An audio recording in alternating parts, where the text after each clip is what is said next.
মামা মামা আমাদেরকে কিছু বানিয়ে খাওয়াও। কি খাবে তোমরা? আজকে আমাদেরকে বারবিকিউ বানিয়ে খাওয়াও। বারবিকিউ খাবে তোমরা? আচ্ছা ঠিক আছে। ইয়ে মামা রাজি হয়েছে।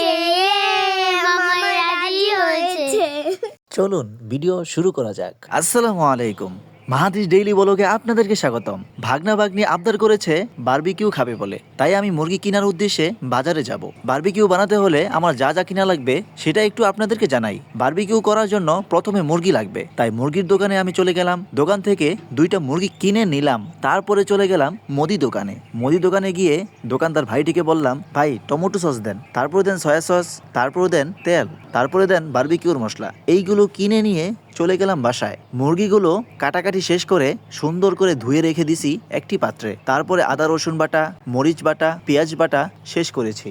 এখন মুরগির মাংসের উপরে মশলাগুলো দেব। আগে দিলাম আদা বাটা, রসুন বাটা এবং মরিচ বাটা। তারপরে দিতে হবে মরিচের ফাঁকি। তারপরে দিয়ে দিব বারবিকিউর মশলা। তারপরে দিতে হবে সয়া সস।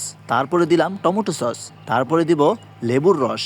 তারপরে দিব টক দই। তারপরে দিব সয়াবিন তেল। সব শেষে দিব লবণ। সবগুলো উপকরণ দিয়ে দেওয়া হলো। ভালোভাবে মেখে নিতে হবে, অনেকক্ষণ ধরে মাখতে হবে। ভালোভাবে মাখামাখি শেষ হলে কিছুক্ষণের জন্য ম্যারিনেট করার জন্য রেখে দিতে হবে। বারবিকিউ করার জন্য কয়লা নিয়ে আসছি।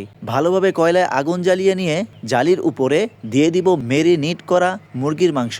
এইদিকে বারবিকিউ পার্টিতে আমার সাথে রয়েছে আমার বড় ভাই, আমি, আরও রয়েছে আমার ভাগনা ভাগ্নি, আরও রয়েছে পর্দার আড়ালে আমার বাবা মা, বোন আর ভাবি। এইদিকে বারবিকিউ বানানো শেষ হয়েছে। দেখেন কত সুন্দর লাগছে বারবিকিউটা, আর নাকে ভাসছে হালকা পোড়া পোড়া বারবিকিউর ঘ্রাণ। শীতের রাতে কয়লায় আগুন জ্বালিয়ে মাংস পুড়ে খেতে অসাধারণ লাগে। মাংসটা কামড় দিতেই হালকা পোড়া ঘ্রাণ নাকে ভাসে। শীতের রাত ছাড়া বারবিকিউর পার্টি যেন কিছুতেই জমে না। আপনারাও চাইলে শীতের রাতে ফ্যামিলি নিয়ে বারবিকিউ করে খেতে পারেন। আল্লাহ হাফেজ, দেখা হবে অন্য কোনো ভিডিওতে।